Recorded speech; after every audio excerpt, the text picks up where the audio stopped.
So we have closed, we have gone through closed session and we are continuing it to after the end of this meeting to continue our conversation. And at this time, we're opening the regular session of the Board of Directors. We have no public hearing. So next item is board members' opportunity to remove items from the consent agenda. Is anybody interested in doing that?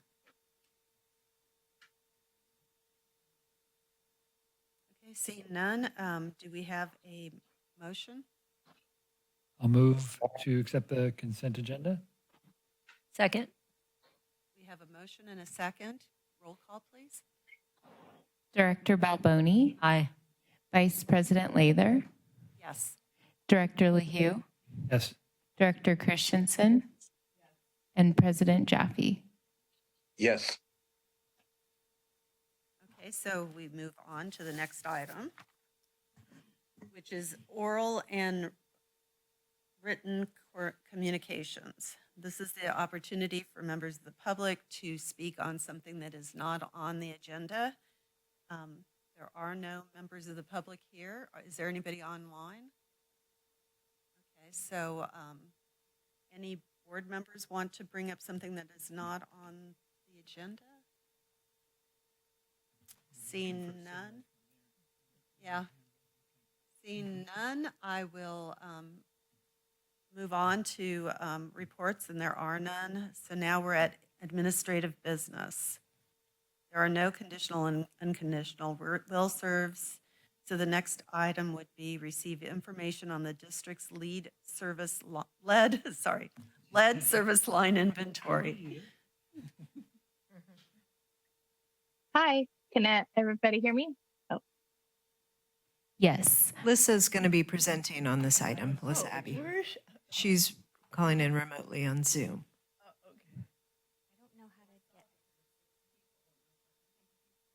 I don't know how to get her picture on. It's okay. That's okay. I just we didn't know the voice. hi. I guess you hear it me? was Alyssa. Yes. Oh, you did? Yeah, Alyssa, we can Excellent. hear you. Well, good evening, everyone. Thanks for accommodating me on Zoom tonight. So I'm just going to give you just a brief overview of the work that we did on the lead service line inventory and just give you an opportunity to ask any questions that have come up. And this is just an informational only item and there's no motion. So for just a little bit of background, the EPA established the lead and copper rule in 1991, and the rule and all the revisions that have come after that have been made. They apply to all public water systems in the country, and the intent of the requirements are to reduce the detrimental effects of these elements in the water system. Lead, especially, is not safe to human health in any levels and is especially damaging to sensitive populations like children and pregnant individuals. And it can be found in some water pipes and solder through the country. It was last used as a pipe material it was used as a pipe material most commonly in the 1940s during restrictions on other building materials during World War II. Though its use has decreased after wartime, it was only banned for use in pipes effective in 1986. And it is a really big problem in some areas of the country, but it is far less prevalent in California. It's estimated that under 1% of water pipes in California are lead or have lead contamination. And even though this is the case, all water systems in California must abide by the same requirements. And one of those is the lead service line inventory. And so this inventory must identify every district-owned and customer-owned service line in the district and classify it as lead, a non-lead material like plastic or copper, or unknown. And if any lead or possible lead lines are found, they must either be replaced if they're ours, or affected customers, if it's a customer line, have to be notified yearly, and if we're doing anything that might disrupt the chemistry of their lines. To compile the inventory, It was a big collaborative project between water resources and operations and maintenance. And we did a thorough records review to eliminate any known non-lead lines. And then we followed up with visual inspections. We had 2 interns help us, and we had a temporary employee at one point. For district-owned service lines, we gathered all the information we could about building date, service installation orders from Monterey Bay Water Company that owned part of our service area before us, and district standards going back to the founding of the district. And we were able to classify almost all of them as non-lead just based on our records, and the remaining lines were visually inspected in 2018. But for customer-owned lines, we had a lot less information.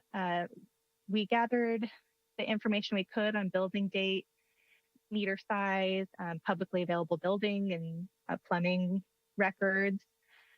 And most of our housing was built prior to the ban on lead pipes, so we couldn't automatically roll them out. We had over 10,000 lines that we had no information on. And we did propose a sampling plan that split the service lines into decade groups, did random sampling in each category. And that was a plan we got approved by the Department of Drinking Water. And we did over 1,000 visual inspections this year, and no lead service lines were found. We also made a special effort for sensitive populations and went to all of the schools and daycares built before the lead ban to do an inspection. And on the customer side, did a 2-point verification on the schools and daycares when we could. And our results confirmed our suspicion that lead pipes aren't present in the district, but the exercise of compiling the lead service line inventory provided us data we didn't have before to feel even more confident in the quality of the water that we're providing to our customers. So as I said before, there's no motions associated with the item, but if you have any questions, I would be happy to answer them. Yes. I just have a logistical question of how they actually check the customer lines. Like, what do they sample with? Are they sampling the line, or are they just sampling a sample of water as it passes through? How do they do that? Yeah, it was based on what the pipe material was at the meter box. At the meter box, on their okay. side. They could take a You sample can of? identify pretty easily if it's, copper, plastic, Okay. galvanized, or lead. Lead's pretty obvious. Okay. So what? Yeah, it's not threaded like a galvanized line. It's pretty obvious. And then there's ways to use scratch tests, all of that. We had a whole standard operating procedure Okay. for the technician that we had out there. Yeah, this is just purely curiosity because I've never dug down there. Thanks. Yeah, you're welcome. So for the service lines that are non-lead other, I understand that can include a huge bucket of things, right? Yeah, so the non-lead other category, so anything that was built after 86, we don't know what it is exactly. So, but we know it's not lead. So we classified it as non-lead other. And then anything that we ruled out as lead based on statistical means, which was the direction we were given from DDW, that also is categorized as non-lead other. Okay, and then I just had a quick question also out of curiosity. The galvanized pipes are no longer used in any kind of new construction for infrastructure. We're using PEX copper and that high density polyethylene. So I'm just wondering, do we have plans for upgrading these things? Is that what we do? Taj? Alyssa? I can't personally speak to that, but somebody else might be able to. Yeah, basically, the galvanized pipes, which is huge, a good number that we've classified here, they're no longer being used in new infrastructure. We're using PEX copper and the high density polyethylene, I think. So I was just wondering, do we have plans for upgrading those? On our side of the meter? Yeah. Yeah, I think most of ours are either copper or galvanized that are not HDPE, the new, Yeah. all new installs. So our crews, when there's a leak on a service line, they'll replace it with high density polyethylene. Okay. And then whenever we do a main replacement project, so the next main replacement project is the Moosehead Drive project, and that will replace all the services with HDPE. Great. Thank you so much. And we did, in some areas in La Selva Beach, we went and we did an actual only service line project. In fact, our crew, our own crew did that along the main drag there, Playa, where they brought new service lines into each service, each house. But they didn't touch the water main, so that can also be done. Anybody else? What's a general question about the plastic pipes, actually? Because I think this has been an ongoing project with the lead.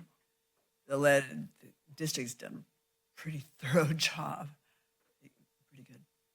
But I was just curious about what the plastic is, you know, because there's been some recent reports that they've tested sloughing off of chemicals used in producing the plastic comes off in water and food items, and that includes the #1 plastic containers and things like that. So I was just curious what the plastic pipes were. It's a fairly recent report. Well, the other than high density polyethylene, of course, we use PVC, polyvinyl chloride. So, Which, you know, is that one of the plastics that you're reading about? no, I'm not even sure whether they have a defined container. They just said all plastic bags, all disposable containers have this ability to degrade without visible degradation. PVCs are state of the art, though, still, right? Mm-hmm. Oh, absolutely. I just was curious because it just could start more new information be coming out on that too. Some other agencies do adopt ductile iron pipe as a standard, but it's more costly for sure. There's not that many, but it's just. Yeah, there's always a new thing. You know. I know. I was wondering if I don't even want to bring this up. I take it back. Bruce, did you have anything?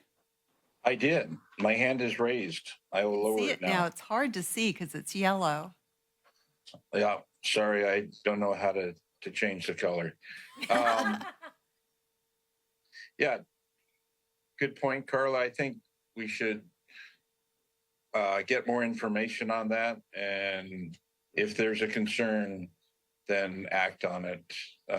I used to work in plastics, which was great for party joke with the graduate, with Mr. Robinson, when I could say I worked in plastics. But each plastic is different. The high density polyethylene is a really tough plastic, so I don't think you can compare it directly to bags or containers.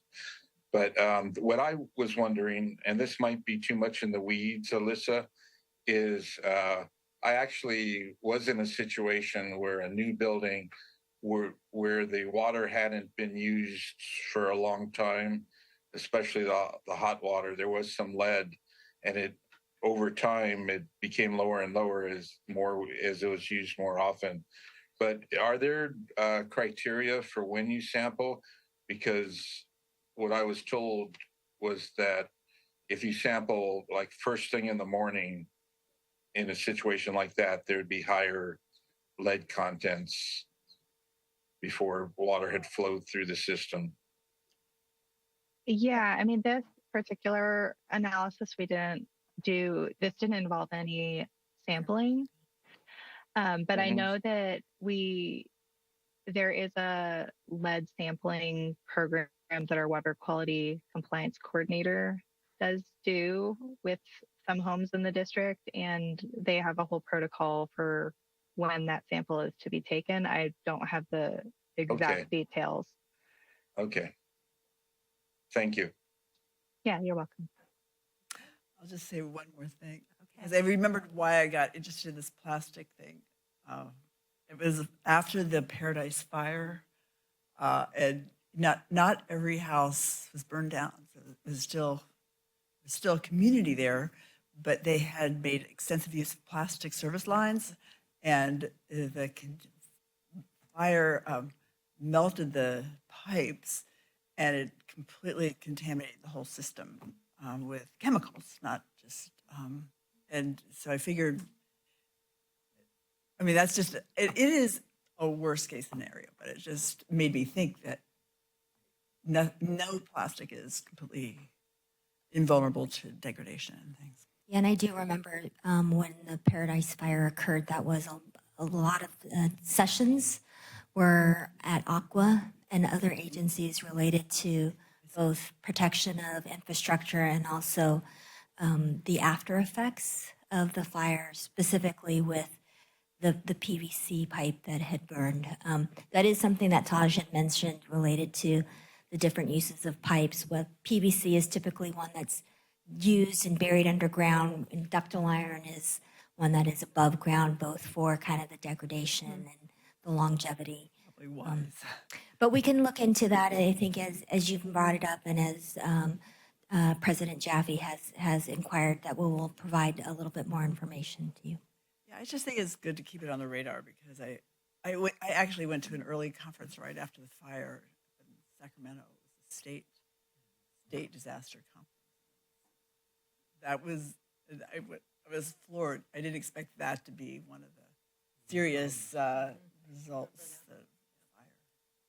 Yeah, we might note that the PVC, which is not as used, it has a very low melting point, and the PEX and the HPPE are much, much higher melting points. And those are all standard state of the art, though. I'm not sure about that. PEX is that cross-linked polyethylene. Okay, well, that's past our Thank you, Alyssa. topic here. You're welcome. In the weeds. Okay, so the next item is review and consideration of 2025 compensation for district directors, according to ordinance 20-01. Good evening, directors. This is Tracy, Human Resources Manager, and I'm presenting this item tonight as I do most years. As you have read in the memo, and as you may have recalled in past presentations, the board on an annual basis reviews its compensation for itself. And the compensation directives that the board follows are contained within the Soquel Creek Water District Ordinance 20-1, which is attached to the memo tonight, and is written in compliance with a section of the California Water Code. California Water Code sets the standard for board compensation. So we're asking you to consider tonight if the board is interested in discussing a modification to its current rate structure. As the memo reads, the current compensation rates for services for board members as listed in 2024. The board receives $200 per day for each day's attendance at regular meetings of the board, $200 per day for each day attendance at standing committee meetings, $200 per day for each day service rendered that involves out-of-town travel, and a $100 per day compensation for authorized service within Santa Cruz County. The details of past modifications made by the board are attached on attachment number 2, showing that history. The bottom line of this is that with the current rates as they're set now, the regular $200 per day rate, if the board was interested in making a modification based on carryover and the maximum allowable allowance on an annual basis, allows the board to increase the rate up to $118.43 maximum added to the current daily rate. And the board has considered that in the past, and it can be anywhere in between, or the board can identify that no adjustment is necessary. Some things to consider that I've also included in the memo are the benefits costs for directors. As you know, you have the ability to participate in benefits that are provided to health and welfare benefits that are provided to employees, and you are subject to the same out-of-pocket costs that employees are paying. So the benefit costs of 10% at the base plan rate, if a director chooses to enroll in a higher rate, then they're paying the 10% premium cost plus the additional cost of the higher rate plan that they've chosen. Just so for perspective, the benefits costs over the period of time since your last adjustment has been roughly between 8 and 10% per year. We've had a couple of years that have been higher. We've had one year that actually had, at our base plan, that had a little bit of a relief. So I just wanted to set the stage for you so that you could have an informed discussion tonight about your compensation. Okay. It looks like there's no public comment, but I'd like to verify. I see nobody in the audience. Is there anybody online? No, there's no public online. Okay. So we can move to board members. I just think quickly looked up. I don't know if we had public comment called for on the last item either, It's right but because there's there's nobody there, right? So I You did. did. Oh, you did? Okay, good. So I just did the CPI calculator just for fun from January 2000 to now. So $200 then had the same buying power as $374 now. So just, Wow. I know. Not saying to do anything, but I thought Was that from 2020? January 2020, because it said last time we did it was 1920. So 5 years. Okay, does anybody else want to say something? I just had a couple of notes on this. Number one, I wanted to say that board members have the option of waiving the compensation entirely, which some do. I also wanted to note that the other districts, other water districts that are adjacent to us, all have higher stipends. I also wanted to say that one reason to actually continue to kind of keep up with that cost of living and increase the stipends is not for us, but it's to attract diversity. I'm thinking about working parents, younger people. When the time comes, this is something that's important. And again, you know, board members have the option of waiving the stipend. I think that the diversity and the attraction of that is very important for working professionals and parents and younger people. So I would definitely argue for, you know, increasing. Thank you. Well, I You think look I've like you been- have something to say. I know, but I did go through this too. I actually proposed the last pay increase for the same reason, not for that particular reason, but because to recognize what all the different things we do that are not in that hourly, that daily charge that we do. But I came up with, at the end of it, I realized that it is below, the 200 is actually below the inflation rate. But I think it's, we're also public officials, and this is a time when we have decided that we're imposing a 12.5% rate increase. I think that we have to recognize that districts should be keeping aware of costs, and I think we're going to be paying staff who do a lot of the work, cost of living increase, and I think that's a very good idea and very fair, and maybe it's not even enough. But I think that anybody who joins the board should not be doing it for an hourly meeting, you know, a one-day meeting rate. So I was the one who was arguing. Okay, but I'd I like, recognize your arguments, but I disagree for this year. okay. Okay, and Bruce has something to say first. Yeah. So I've got a different index. It's how many hours I spend on a board meeting index and what the hourly rate is. So actually, Tom, you'll remember this. Back in the days when we were seriously considering a moratorium on new water hookups, we had meetings that went 5 hours long till midnight and board packets literally that were 1,000 pages long. So I feel like I've gotten a raise already in my hourly rate because we don't have that anymore. Yeah. But on a more serious note, I acknowledge Jennifer's argument that we want to have a diverse board, and perhaps people will be attracted to be on the board if there was greater compensation. But I don't think that that's really what drives somebody to be on the board. So I'm happy with the compensation staying the same. Yes. Yeah, I just wanted to put that inflation number out there. I agree. When I first, applied to be on the board, I had no idea. I thought it was all volunteer, so, I mean, it was a surprise to me. So that surely wasn't my motivation. So I could go, if somebody says, oh, go up a little to keep up with inflation, and somebody says, leave it the same, I'm okay either way. So Jennifer, you had Sorry. something to add? I just feel like to say that that it doesn't matter is naive. Well,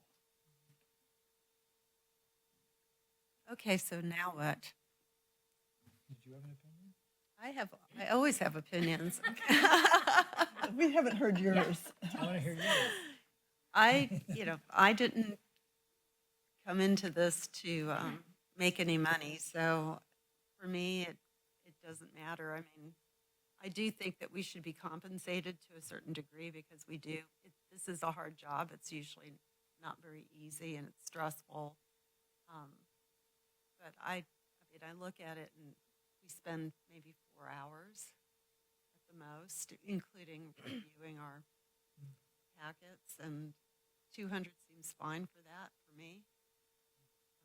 When I approved it the last time, we were spending a lot more time. So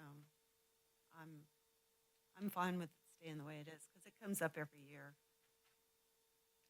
We can reconsider it. And actually, we don't have to propose anything. If we do nothing, take no action, then it just stays the same. Right. Right. Yep.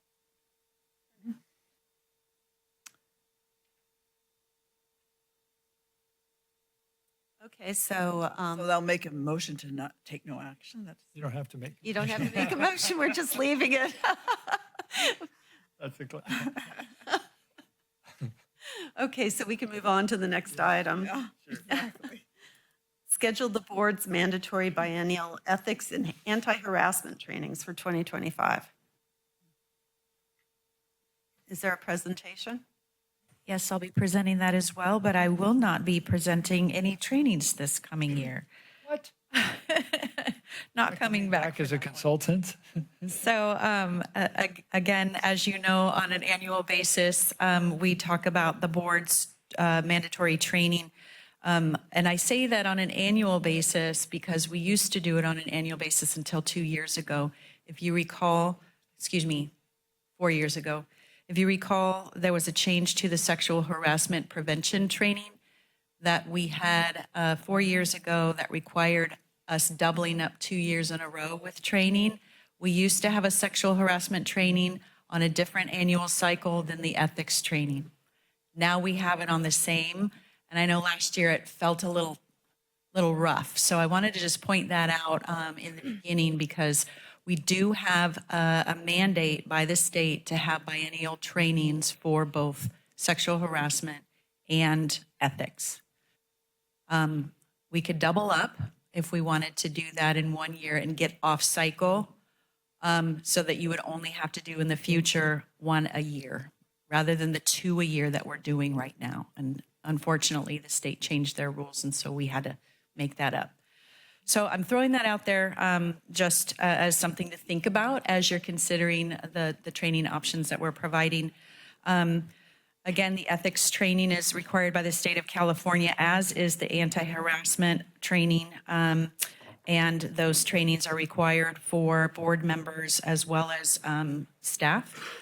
It requires 2-hour trainings for board members and anyone in a supervisory or management position. That's the training that we provide to the board. For the sexual harassment training, the ethics training is also a 2-hour mandate.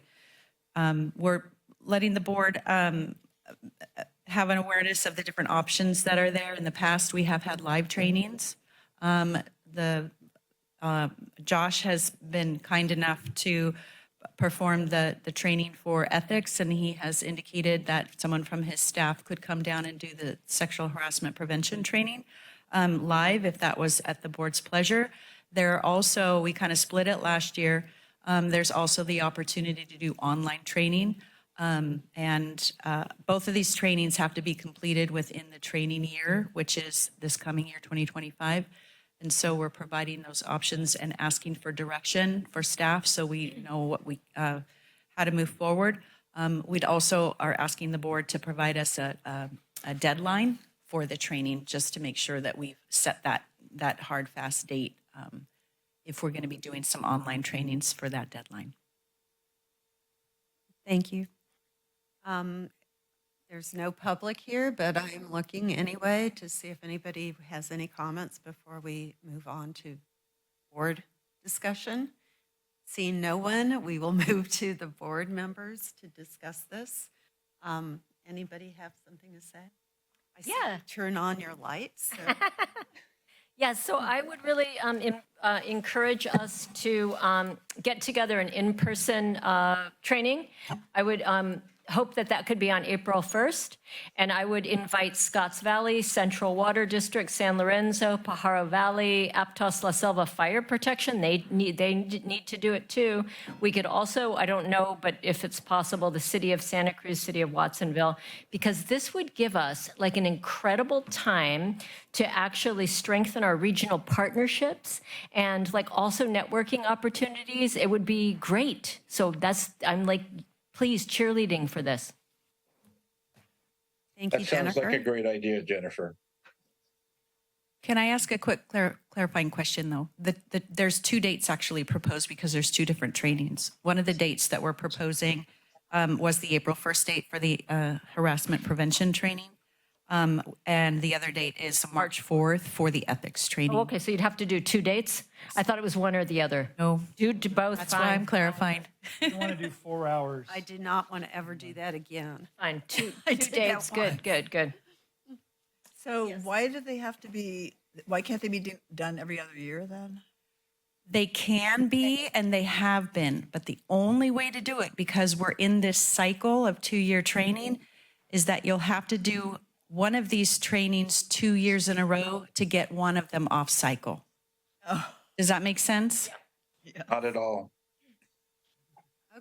Okay. So Tom, you had something to say? I mean, So this I'm is just our going to. 1 year. I think it's wonderful to get together, but I'm a fan of being able to do it on my own time online. So I'll obviously go along with either, but I think you could have the option. I'm not sure.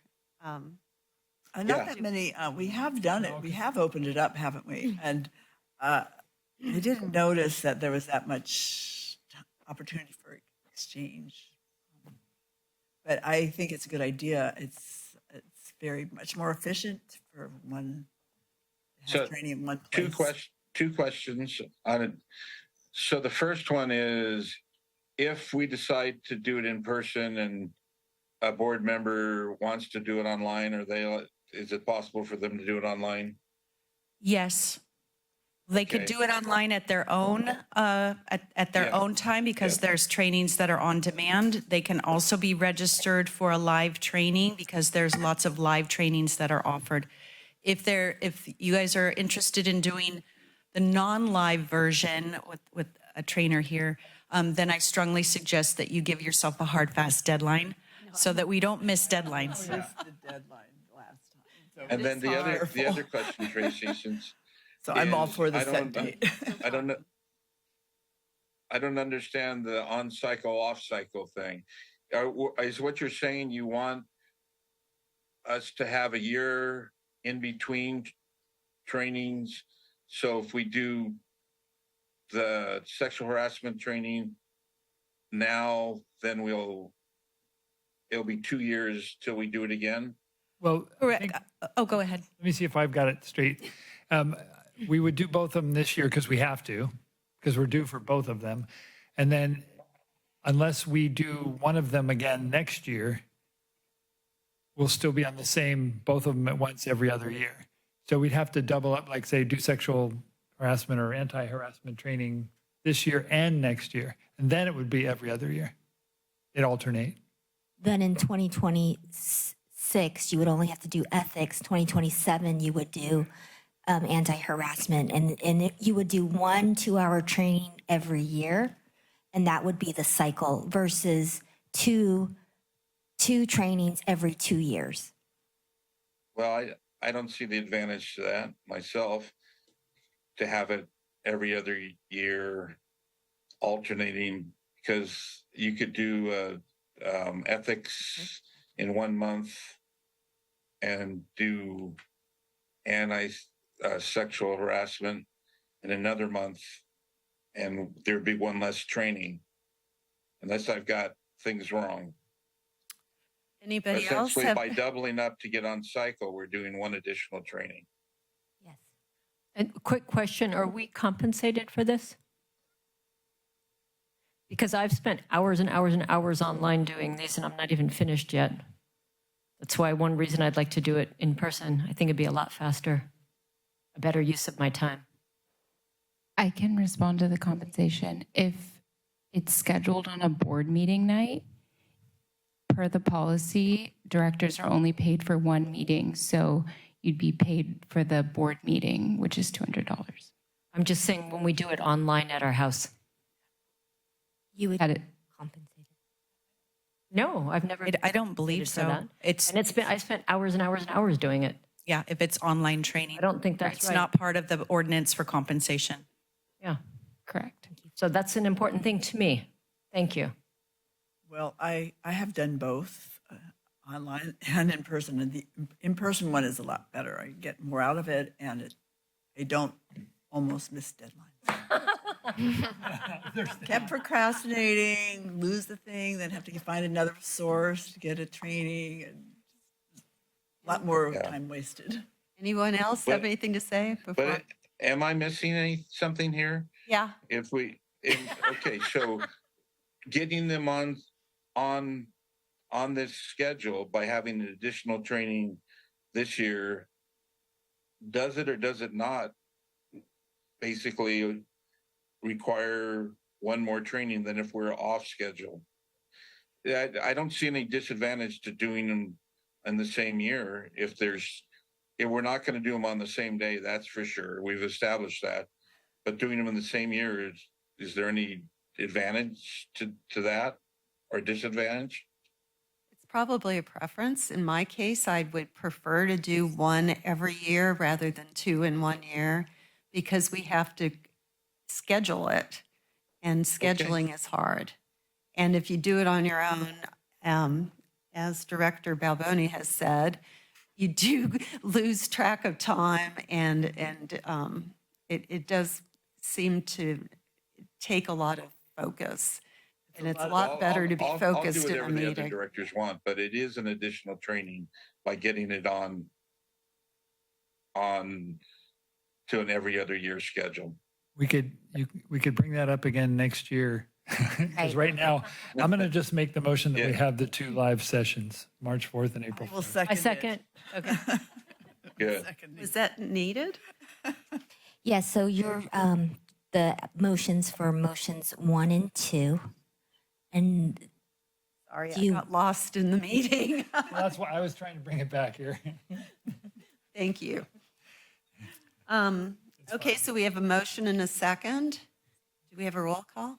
Yes. To confirm, was that Director Christensen or Director Balboni with the second? Christensen got it first. Okay, thank you. I just asked the same thing. I know, this is like a game show. Okay. Roll call. Director Balboni? Aye. Vice President Lather? Aye. Director LaHue? Yes. Director Christensen? Yes. And President Jaffe? As I said, I'll go with what the board wants, so I'll say yes. But Bruce, we can still skip next year if you want to. This won't Okay. change it. I think you really wanted that off. That consideration can come up again next year, not this time. That's right. And then we'll go forward and reach out to some of the other agencies. Sometimes we get some people who want to come, and other times we just get a couple. It depends on when their cycle is, and their availability. Yeah. Yeah, we have. And so And the executive management team also participates in that training. Great. Okay, so let's move on to the next item, which is annual election of vice president by board of directors.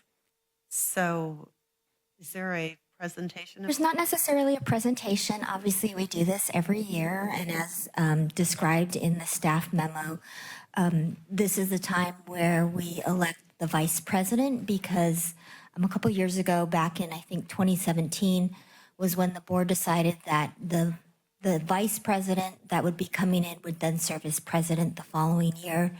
So the election is just for the vice president, and then the incumbent vice president will become the president. Okay. Do we have anybody from the public? Seeing no one? I mean, Taj, do you count? No. I will bring it back to the board for discussion. Say so because I was the one who moved to reduce the number of elections to just vice president the last time, but my larger aim at the time was to try to evolve toward a more systematic, a more regular way of getting our president and vice president.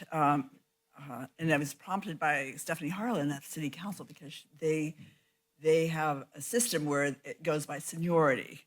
And I was just looking, so I asked Emma, she did a great job to find, just give me the ideas of who had been president in the past, you know, how the system went before I got onto the district, and it was pretty much dominated by one or two people for many years, decades, since they started electing presidents and vice presidents, and that was in 1992 when the board started being elected. That's right, it's 1992. Anyway, so by my calculations and looking at this is Bruce Jaffe is the most senior. Tom LaHue is next. With Bruce Jaffe joined the district board of directors 2002. Tom LaHue 2003. I joined 2014. Rochelle joined 2016, and Jennifer started 2023. So we're the perfect place now to try out an informal system. And that would be that after Dr. Daniels left, Director Daniels left, his last year as president was Director Lather, and then LaHue, Christensen, and then Jaffe came up in 2024 as the most senior person on the board. And so my preference is to keep this going, and Lather coming in, that was appropriate timing just by coincidence. I think we're all working well together. And Dr.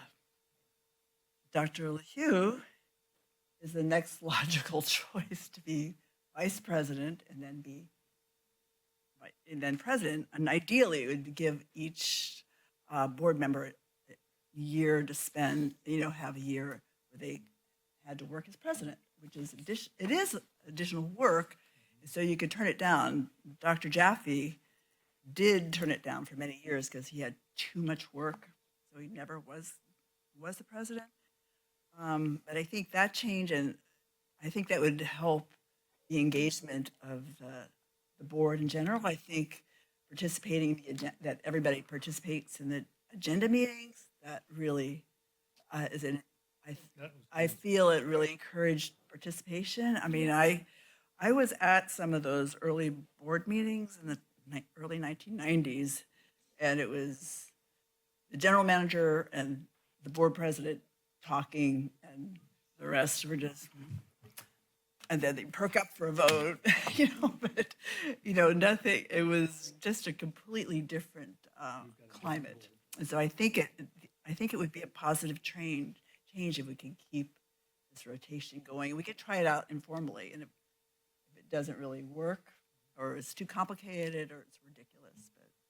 But so having blabbed away enough, I'm also stating my preference, which is for Dr. LeHue to take over as vice president. Is that a motion? No, it's not necessarily, because no one else has talked. I'm all in favor of that. Thank you, Carla. Yeah, I'm in favor of it too. I think having different presidents bringing different things to the board is a good idea. And I'll make a motion that Tom or Dr. LeHue be the vice president. And I think it's a good idea to, in future years, keep going with, new people. But the motion is for Dr. LeHue to be vice president. I second. You got a little mental buzzer. I wake up out of my coma. You do a great job, Tom, of leading the meetings and bring a lot to being the president. Definitely. Okay, so we've got a motion and a second. We need a vote now. Just to confirm, that was Director Christensen that seconded? Seconded it. Okay, thank you. She was being a brat. Okay, thanks. Director Balboni, Aye. Vice President Lather, Yes. Director LeHue,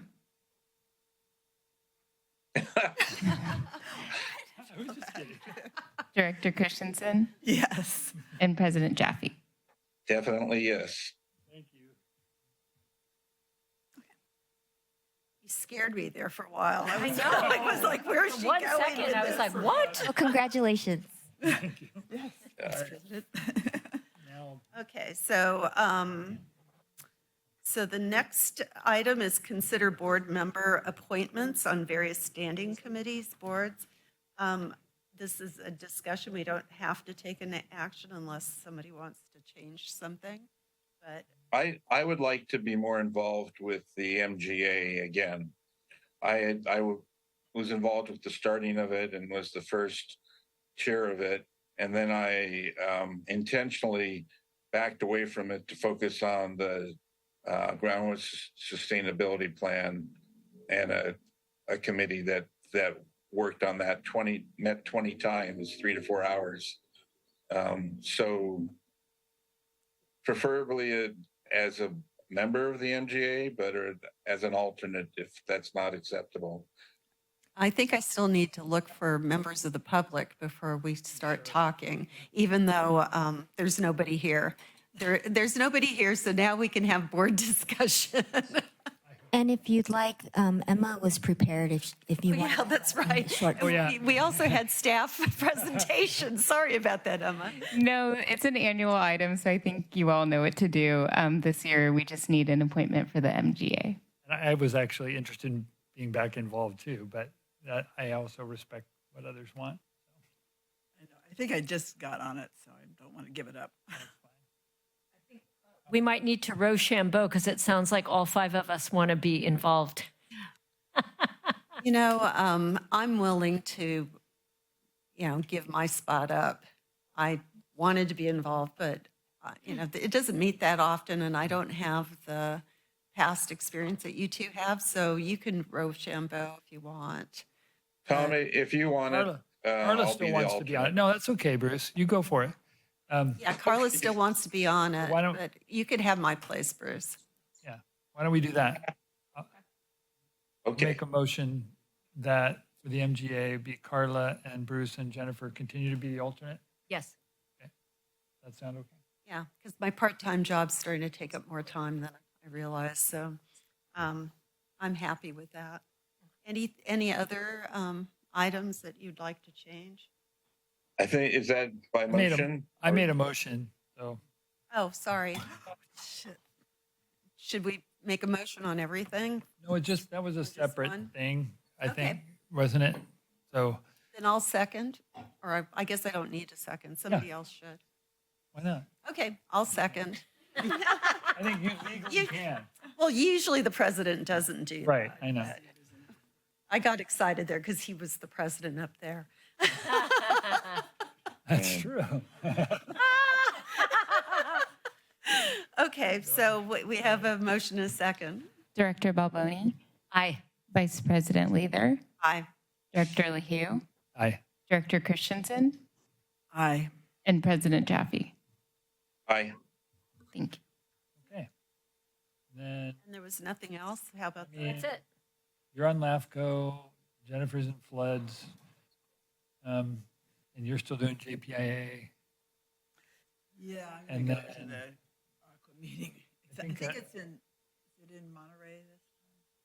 Yes. I don't think there's anything else we really have to decide, right? Okay. Unless, Yeah. well, Jennifer, you still good with the flood control? Yes, thank you. Dr. Reese? and the Okay. Public good. Advisory Committee, you guys are happy with that, Love it. Carla? Okay. No, you're on LAFCO. Okay. Well, I'm on nothing either. Oh, well, what would you like to be? No, it's okay. I'll roll with it next year. Okay, so, yeah, I think this item's, we've finished this item. Let's move on. Now, the next item is adjournment of To the close. meeting, but we go to closed session. Wait, there's more. Yes. So we're going to return to closed session and then we'll come back. I guess I'm not adjourning until closed session's over. Okay, so we get out of this Zoom or do we, I what guess. do you want us to do? Yes, I'm going to end this Zoom and I can restart the closed session Zoom. Okay. All right, see you in a minute. All right, thank you. Bye.